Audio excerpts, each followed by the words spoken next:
Shalom semuanya.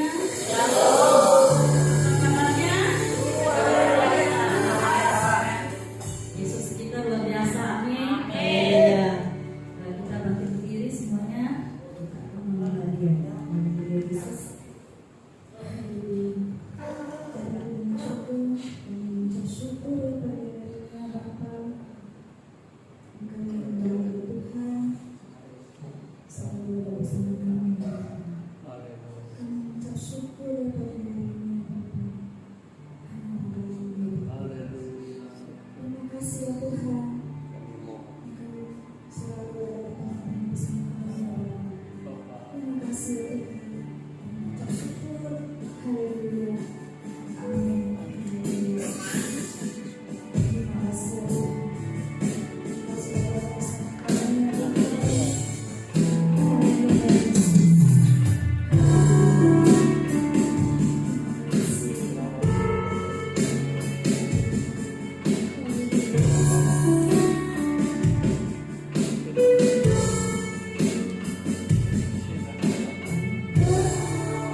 bisa lewati bersama Engkau ya Bapa.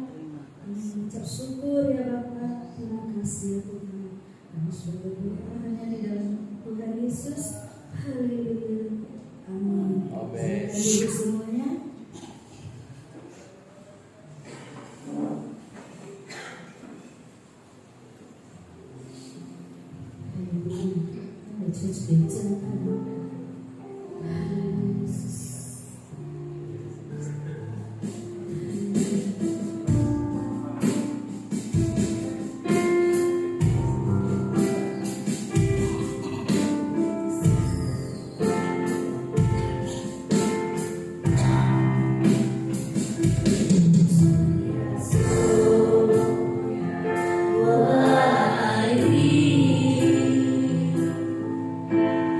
See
Terima kasih ya. Kita siapkan hati kita untuk dengan firman Tuhan hari ini.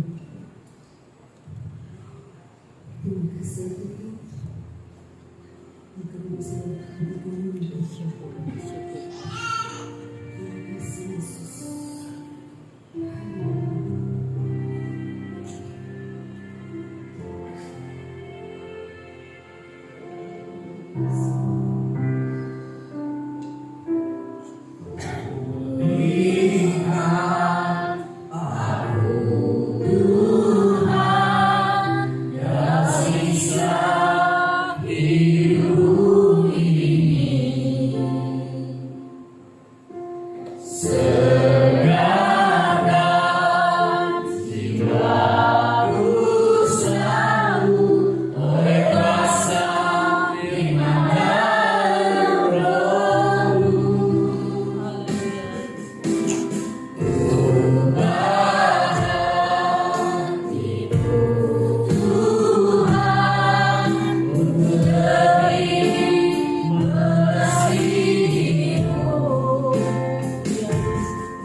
Kami percaya kehadiran-Mu di tempat ini akan mengubah kami.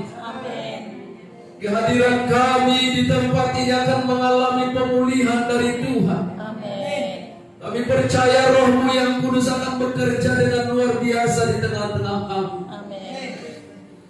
Kehadiran kami di tempat ini Tuhan, kami akan mendapatkan berkat dari Tuhan. Terima kasih Bapa. Penuhi hati kami Roh Kudus. Penuhi hidup kami dengan firman-Mu hari ini. Puaskan kami Tuhan. Kami mohon Bapa, berbicaralah kepada kami. Sampaikan isi hati-Mu Tuhan, kebenaran-Mu, nasihat-Mu kepada kami semua yang hadir. Biarlah Roh-Mu yang bekerja dengan luar biasa di tengah-tengah kami melalui pemberitaan firman. Taruhkan firman-Mu di mulut anak-Mu ini Tuhan. Kuasai anak-Mu ini di dalam pemberitaan firman. Dalam nama Tuhan Yesus kami bersyukur. Haleluya. Amin. Puji Tuhan. Saudaraku, silakan duduk.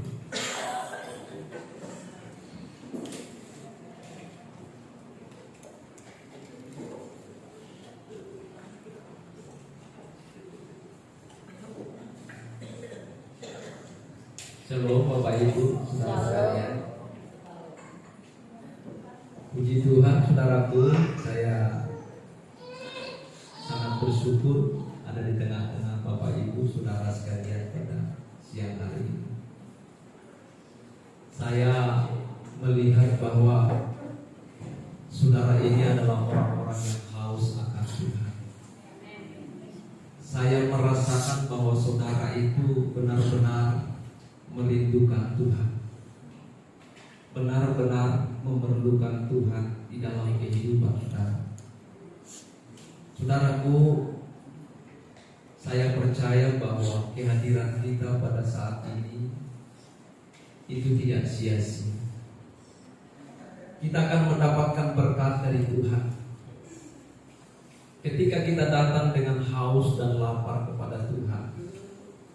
Maka disitulah kita akan mendapatkan berkat dari Tuhan. Amin saudara. Saudaraku yang saya kasih dalam Tuhan, pada kesempatan yang baik ini, sebelum saya menyampaikan pesan Tuhan, langkah baiknya kalau saya memperkenalkan diri. Kata orang, tak kenal maka tak sayang. Amin saudara. Ya. Saudaraku yang saya kasihi, 2 minggu yang lalu saya sudah ada di sini dalam persekutuan hamba-hamba Tuhan GSKS Kepri. Kebetulan pada waktu itu juga saya yang khotbah. Jadi puji Tuhan, pada hari ini saya ada lagi di sini, mau bertemu dengan jemaat Tuhan yang lebih banyak lagi. Amin saudara. Saudaraku, saya kalau dilihat dari paras wajahnya udah jelas orang Batak. Tak mungkin ada orang Chinese seperti ini, ya kan? Udah jelas orang Batak ini asli dari Sumatera Utara ya. Apa saya semacam tak saudaraku. Saya menggembalakan jemaat di Batam di GSKI Namuel namanya, bertempat di Tanjung Tiayu. Kalau saudara pernah dari Tanjung Tiayu, saya di sana melayani pekerjaan Tuhan. Saya sudah punya istri dan juga sudah punya anak 3. Saudaraku, itu menjadi perkenalan singkat buat kita semua. Mari kita buka Alkitab kita, saudaraku, dalam Ulangan pasal yang ke-6 ayat yang ke-5. Kita akan membacanya bersama-sama, saudaraku. Bisa dilihat di depan, lebih besar tulisannya. Ya, kita baca ya Bapak Ibu. 2, 3, iya. Kasihilah Tuhan Allahmu dengan segenap hatimu dan dengan segenap jiwamu dan dengan segenap kekuatan. Bapak Ibu yang saya kasihi dalam Tuhan, bahwa satu-satunya jawaban di dalam seluruh kehidupan kita itu adalah Tuhan. Hanya Tuhan yang menjadi jawaban di dalam seluruh keberadaan kita. Tidak ada yang lain. Tetapi manusia hari ini bukan lagi Tuhan yang menjadi kebutuhan, tetapi dunia ini yang menjadi kebutuhannya. Bapak Ibu, kita memerlukan uang, amin.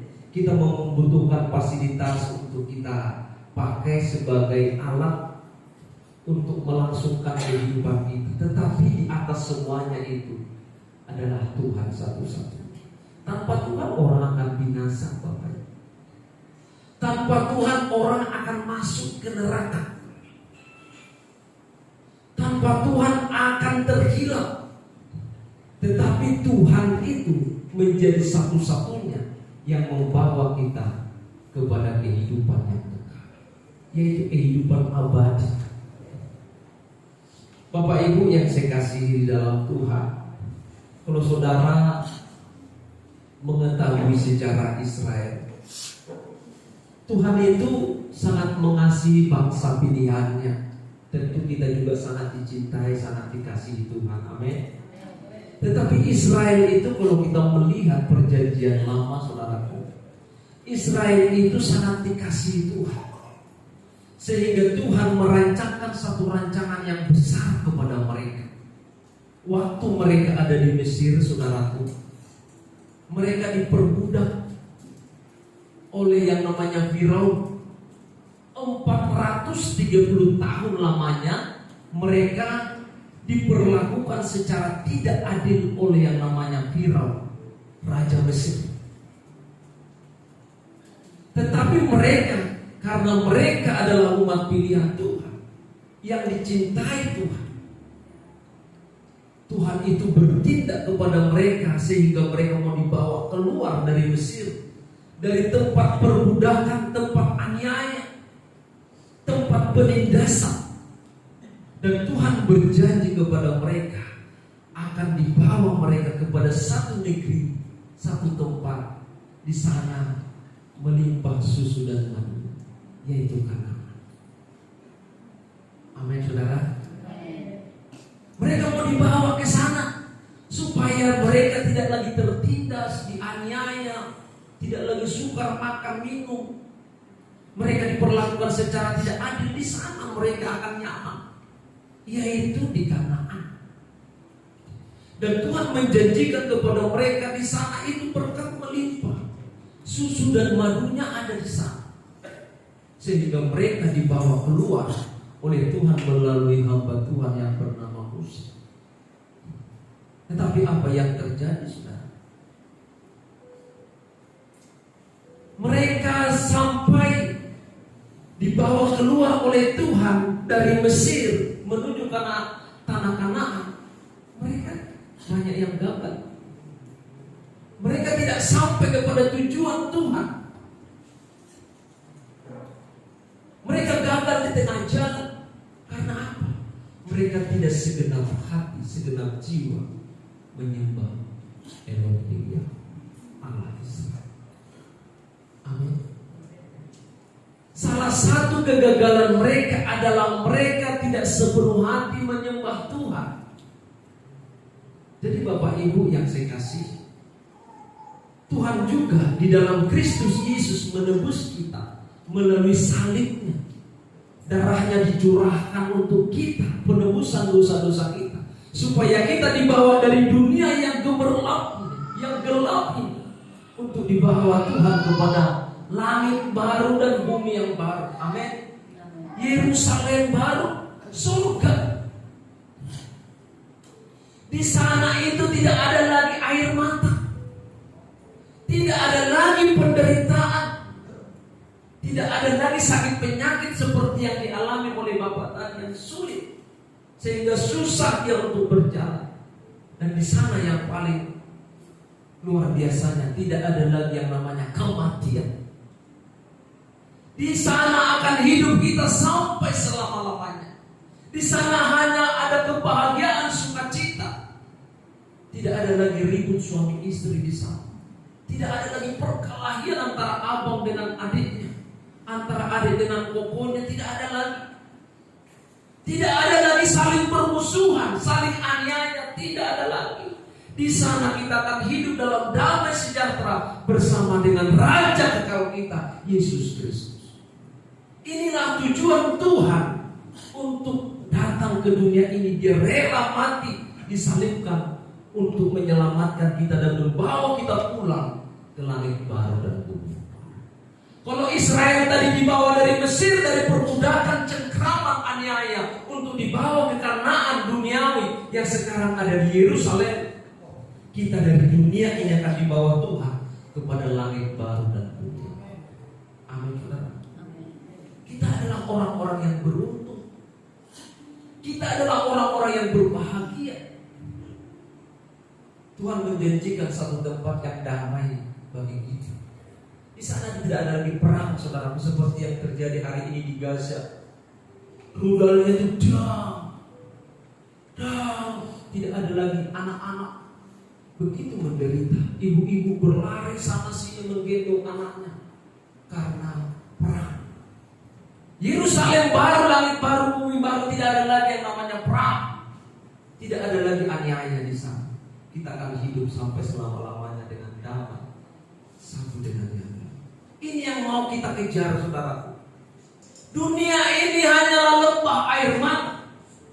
Kalau orang Batak dikatakan, ada orang Batak sini juga tunjuk tangan. Nggak ada ya? Oh ada. Dunia ini dikatakan bola rura partangisa 27. Amin, saudara. Rura partangisa, bahasa Indonesia lembah air mata. Dunia ini lembah air mata. Kok bisa dibilang lembah air mata? Coba lihat, suami istri bisa pisah, ribut, berantem, seperti yang saya sampaikan tadi. Kasih tidak ada lagi antara anak dengan orang tua, ribut. Orang tua, anak meninggalkan orang tuanya, tidak mempedulikan orang tuanya, lupa akan orang tuanya yang telah disusuin 9 bulan, dikandung 9 bulan, lupa dia sama mamanya, sama papanya. Itu dunia telah dibuktikan hari ini. Begitu gelapnya dunia ini, saling menyakiti, saling menganiaya. Bapak ini, coba kita bayangkan, apakah kita masih menaruh perhatian kita di dunia ini? Coba kita arahkan pandangan kita kepada Tuhan. Coba kita arahkan tujuan kita kepada Tuhan. Hidup ini singkat, Bapak Ibu. Kalau Alkitab berkata hanya 70-80 tahun. Hari ini sudah jarang orang 70 tahun, Bapak Ibu. Sudah jarang. Karena faktor makanan dan segala macam. Teman-teman saya itu dijemput Tuhan itu umur 50, 43 sudah out, sudah pulang. Hidup ini singkat. Kalau kita masih diberikan waktu, masih beri nafas hidup bagi kita, ayo kita sungguh-sungguh mengasihi Tuhan. Amin. Supaya ketika kita pulang, kita diterima di kemah abadi, rumah Bapa, kerajaan surga. Amin. Tidak ada lagi seperti yang tadi. Jangan sedih, Bapak. Ya, jangan sedih. Kalau masih sakit, jangan sedih.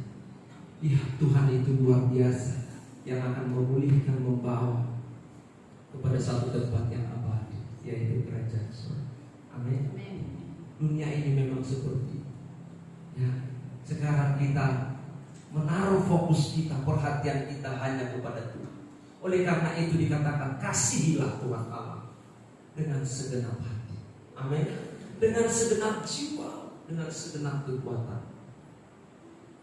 Ini yang paling utama. Kalau kita sungguh-sungguh mengasihi Tuhan, Bapak Ibu yang saya kasih, kita juga akan dipelihara Tuhan. Jangan berpikir mungkin ketika kita mengasihi Tuhan dengan segenap hati kita, jadi hidup kita terlantar begitu saja, tidak. Justru ketika kita sungguh-sungguh mengasihi Tuhan, maka keluarga kita akan dipelihara dan dilindungi Tuhan. Akan diberikan damai sejahtera bagi rumah tangga kita. Amin Bapak Ibu. Tak mungkin dibiarkan dan ditinggalkan orang yang sungguh-sungguh mengasihi Tuhan. Masalahnya hari ini, benarkah kita ingin mengasihi Tuhan? Jangan-jangan hanya di mulut doang. Tidak ada pembuktian dari diri kita bahwa kita sungguh-sungguh mengasihi Tuhan.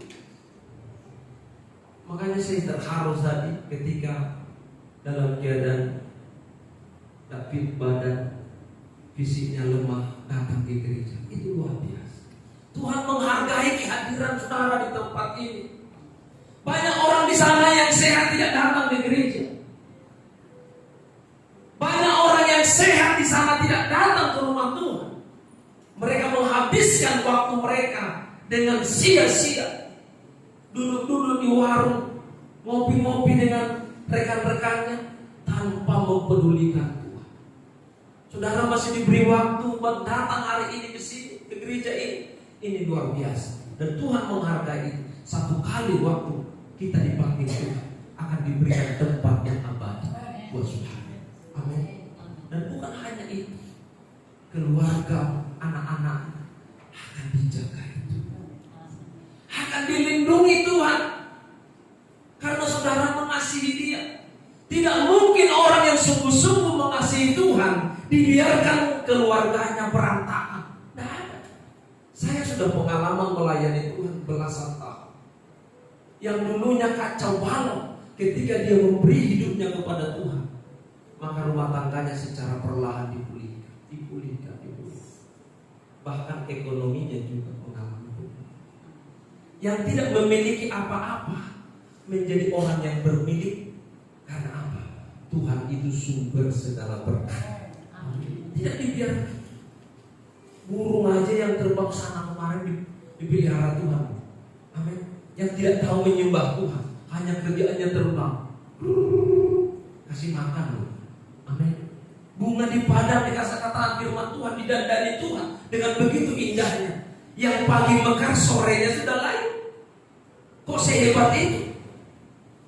Kita apalagi kita yang mau mempermuliakan Tuhan datang hari Minggu ke gereja, kita lebih daripada burung dan bunga itu akan diperlakukan Tuhan. Saudara pasti akan diberkati, dijagai Tuhan, dipagari dan dilindungi Tuhan, baik dari orang-orang yang menjahati saudara maupun dari kuasa kegelapan yang mencoba mengganggu kehidupan. Kita ini akan diprotek oleh Tuhan, dijagai dan dilindungi. Percaya. Ini kunci kasih itu. Amin saudara. Mulai hari ini taruhkan perhatianmu sepenuhnya kepada Tuhan. Bukan saya katakan saudara taruh perhatian sepenuhnya kepada Tuhan jadi saudara duduk di gereja. Nah, bekerja sebagaimana tanggung jawab kita. Yang buruh pabrik bekerja di pabrik dengan baik. Amin saudara. Yang bekerja di toko bekerjalah dengan baik. Karena itu pelayanan kita. Saya juga buruh pabrik. Pergi pagi pulang malam saya. Sambil saya full time menggembalakan jemaat, saya juga buruh pabrik. Saya harus bekerja. Bagaimana anak saya nanti sekolah, kuliah? Bagaimana biayanya kalau saya nggak bekerja? Itu tanggung jawab. Tetapi fokus kita tetap kepada Tuhan, bekerja untuk Tuhan. Amin saudara. Mengurus rumah tangga ibu-ibu itu untuk Tuhan. Makanya harus melayani. Ibu-ibu dilayani anak-anak dengan baik, dirawat. Amin saudara. Suaminya diperhatikan. Dari situ akan indah. Pasti tidak ada akan lagi percecokan di dalam rumah tangga. Tidak ada lagi gontok-gontokan. Wah Bapak Ibu yang saya kasih, saya sebelum mengenal Tuhan, saya sebenarnya sudah Kristen dari opung saya, nenek saya itu Kristen. Tapi Kristen saya hanya Kristen KTP dulu.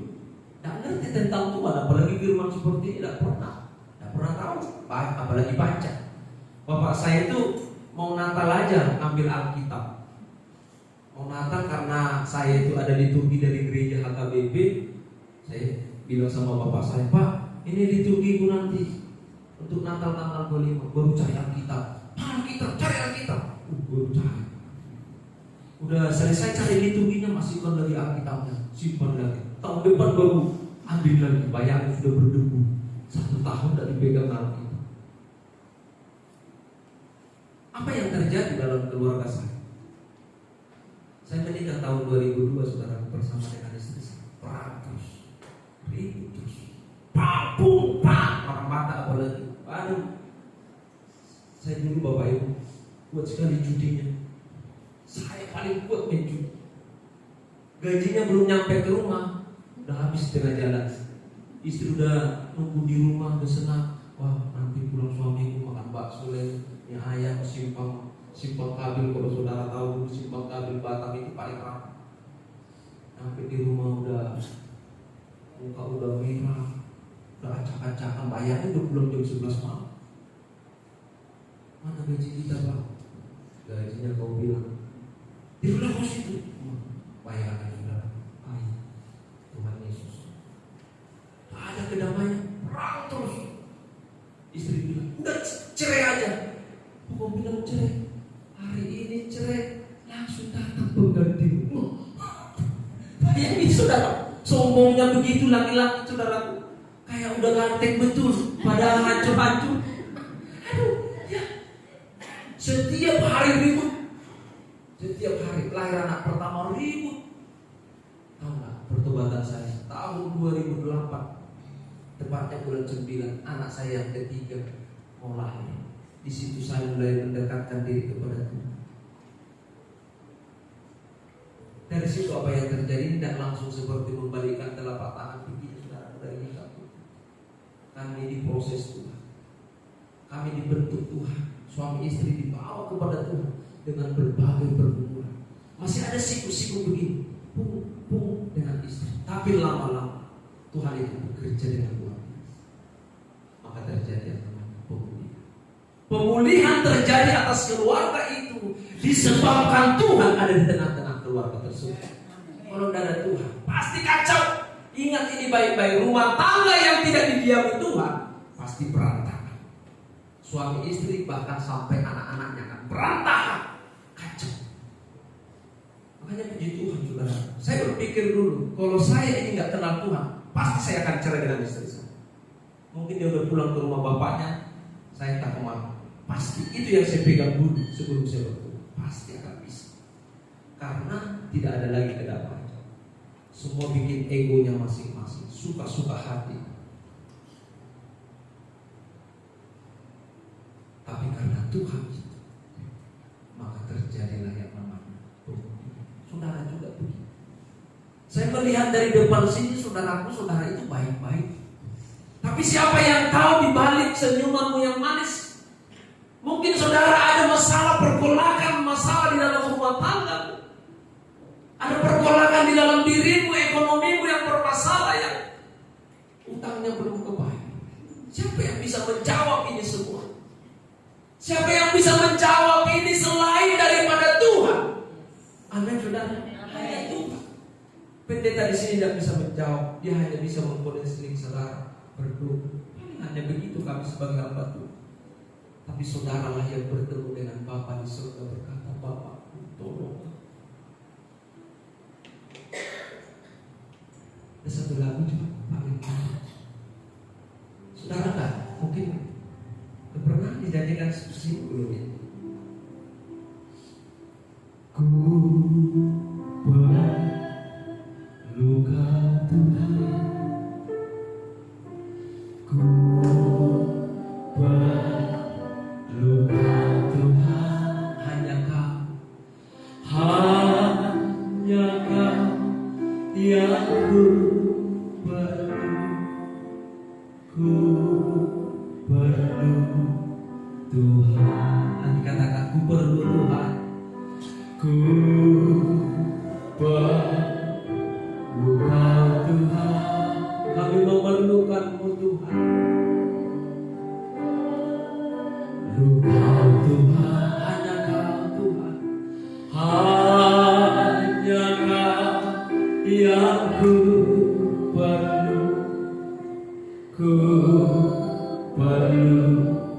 Tuhan pegang tanganku, pegang tanganku, pegang tanganku, pegang tanganku. Janganlah Tuhan lalui,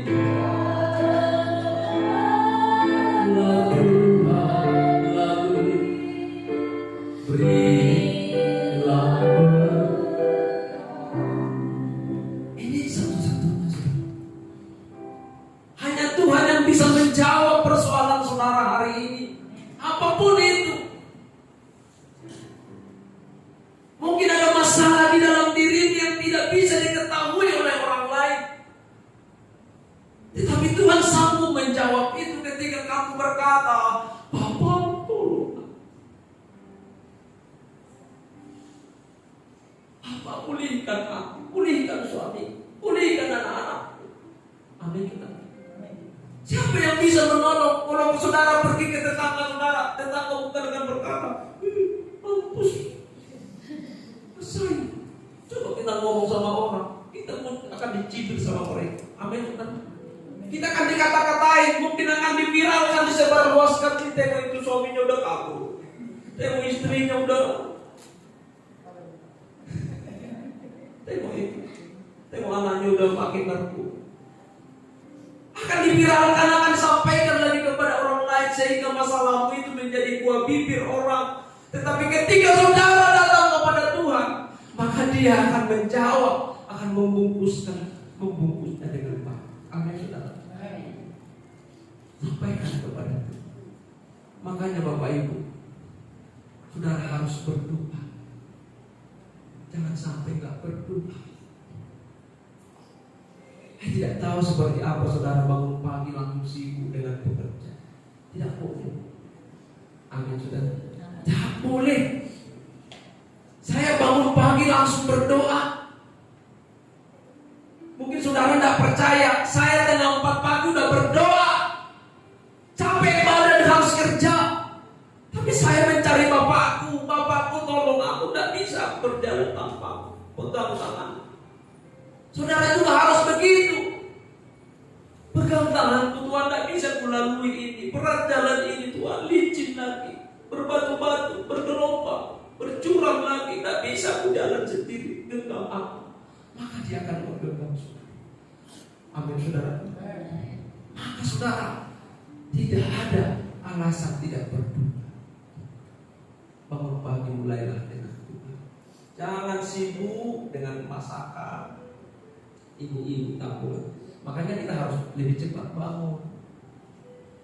Kalau kita tahu anak kita harus cepat sekolah, harus cepat masak, bikin sarapan, lebih cepatlah bangun. Amin, ibu-ibu. Karena saya tahu ibu-ibu itu lebih setia sebenarnya sama Tuhan. Karena bapak-bapak banyak kali alasan. Di gereja saya, bapak-bapaknya mencari Tuhan dengan jari. Ibu-ibu, saya kira ini janda-janda semua. Janda semua ini apa ya?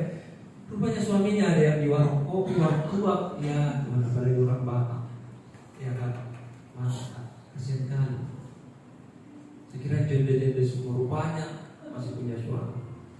Biasanya ibu-ibu itu lebih menyatu dengan Tuhan. Makanya ibu-ibu harus menjadi penopang yang kuat di dalam keluarga. Kalau ibu-ibu tidak ada aktivitas, hanya jaga anak, urus rumah tangga, siangnya itu udah sepi, anak udah pergi sekolah, udah masuk kamar, kunci kamar, udah mulailah beribadah. Amin. Gak usah. Apalagi sekarang ibu-ibu apa? Kece dari Facebook lah, dari Instagram lah, dari TikTok lah, ini nggak habis. Ini menunya nggak habis. Tapi coba, amin, saudara. Di situ nanti saudara akan melihat bagaimana Tuhan yang memulihkan keluarga, memulihkan ekonomi, memulihkan anak-anak. Akan dibawa Tuhan semuanya kepada hal-hal yang luar biasa. Tetapi kalau kita tidak mau mencari Tuhan, maka semuanya akan sia-sia. Amin. Berdoa, cari Tuhan, sungguh-sungguh mencari Tuhan. Yang kedua, harus beribadah. Ibadah itu mutlak bagi kita sebagai anak Tuhan. Orang yang tidak beribadah itu berarti mereka tidak menghargai Tuhan, tidak sungguh-sungguh mengasihi Tuhan. Di kampung saya ada namanya ibadah musiman. Musim Paskah datang di gereja, musim Natal datang di gereja. Karena di kampung saya itu semuanya Kristen, tidak ada Muslim. Gerejanya besar, tapi penghuninya umum semua. Mana anak-anak muda yang ada? Anak-anak muda seperti ini tidak disukai lagi gereja hari ini. Mereka sudah sibuk dengan gadget mereka. Jadi kita sebagai anak Tuhan, ibadah itu mutlak. Harus datang hari Minggu ke gereja. Itu menunjukkan, membuktikan bahwa kita benar-benar mengasihi Tuhan. Benar-benar segenap hidup kita mau kita berikan kepada Tuhan. Jadi Bapak Ibu sungguh-sungguhlah datang beribadah. Amin. Sungguh-sungguhlah datang beribadah kepada Tuhan. Karena itu menunjukkan kita keseriusan kita di dalam Tuhan. Yang kedua, saudaraku yang saya kasih, jangan lagi berbuat dosa. Amin. Orang yang mencintai Tuhan, mengasihi Tuhan, akan melepaskan dirinya dari dosa. Karena dosa itu menjijikkan bagi Tuhan. Anak-anak muda jangan berbuat dosa lagi. Amin, saudara. Anak-anak muda, apa dosa? Saya tidak tahu apa dosa anakmu. Tapi kamu sendiri tahu apa yang menjadi dosa. Itu busuk di hadapan Tuhan. Lepaskan dirimu dari situ. Orang-orang tua juga, jangan lagi berbuat dosa. Jangan menyimpan kepahitan. Jangan menyimpan amarah dendam di dalam hati. Kalau ada orang yang menyakiti engkau, jangan sampai saudara membalas. Biarlah Tuhan yang punya urusan dengan mereka. Amin, saudara. Jangan lagi berbuat dosa. Bapak-bapak seperti saya dulu yang suka judi, jangan lakukan judi. Sekarang ada judi online. Aduh, Bapak Ibu, judi. Satu kali saya di pabrik, saudara, saya lihat uangnya banyak sekali. Ada orang Jambi, uangnya kok banyak sekali. Saya tanya, dari mana uangnya Pak? Ini bukan uang saya Pak, ini tagihan. Tagihan apa? Karena kita sudah sama-sama kenal. Tagihan apa? Ini tagihan chip. Tagihan chip. Itu judi online. Pakai apa itu? Apa dulu namanya, skater. Bayangin saudaraku, ada yang 1.800.000 utang. Bayar gajian. Coba 1.800.000 hanya untuk chip, untuk judi. Coba kalau dikasih sama anak, sama istrinya ini, alangkah bahagianya keluar. Amin, saudara. Tapi ini dibuang begitu saja. Dengan keringat dia bercucuran sudah mencari uang itu, tetapi dihabiskan hanya untuk kenikmatan daging. Tuhan akan berurusan dengan orang-orang seperti ini. Maka akan terjadi kekacauan. Itulah menjadi awal kekacauan di dalam rumah tangga. Saya bilang sama mereka, jangan lakukan hal. Tetapi mereka seolah-olah membuang perkataan saya ke tong sampah. Dan biarin saja. Saya sebagai hamba Tuhan juga saya mengajak mereka, jangan lakukan. Karena orang-orang Batak itu, jangan lakukan. Tetapi saudara yang hadir hari ini harus pegang ini. Jangan melakukan itu lagi. Katakan amin. Ya. Simpan baik-baik. Kalau saudara punya gaji, simpan buku, tabungan anak mau kuliah, sekolah dan segala macam. Semuanya kita harus menjauhkan diri dari yang namanya dosa. Coba kita buka dulu saudara. 1 Korintus pasal yang ke-6.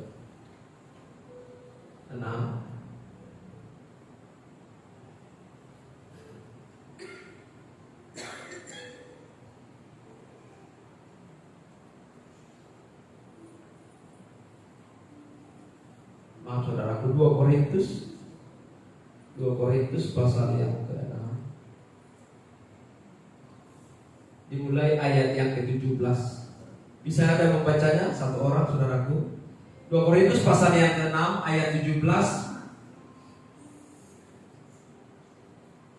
Sebab itu keluarlah kamu dari antara mereka, dan pisahkanlah dirimu dari mereka, firman Tuhan. Dan janganlah menjamah apa yang najis, aku akan menerima kamu. Ayat 18. Dan aku akan menjadi bapamu, dan kamu akan menjadi anak-anakku. laki-laki dan anak-anakku perempuan. Demikian firman Tuhan yang Maha Kuasa. Jangan menjamah apa yang najis. Najis itu artinya dosa, menjijikkan di hadapan Tuhan. Supaya apa? Supaya Bapa itu, Allah itu menjadi Bapa kita, dan kita menjadi anaknya laki-laki dan anak-anaknya perempuan. Maka kalau kita menjadi anak Tuhan, kekasih-kekasih Tuhan, Tuhan itu akan melindungi kita, memberkati kita selama kita ada di bumi ini, dan surga itu menjadi tempat kekal kita. Di sana kita akan bersama-sama dengan damai. Amin, saudara. Tetapi kalau saudara tetap ada di dalam kenajisan dosa, maka neraka itu menjadi tempatmu. Di sana saudara akan dibakar habis, akan terus mengalami yang namanya kehancuran. Neraka itu sangat mengerikan, Bapak Ibu.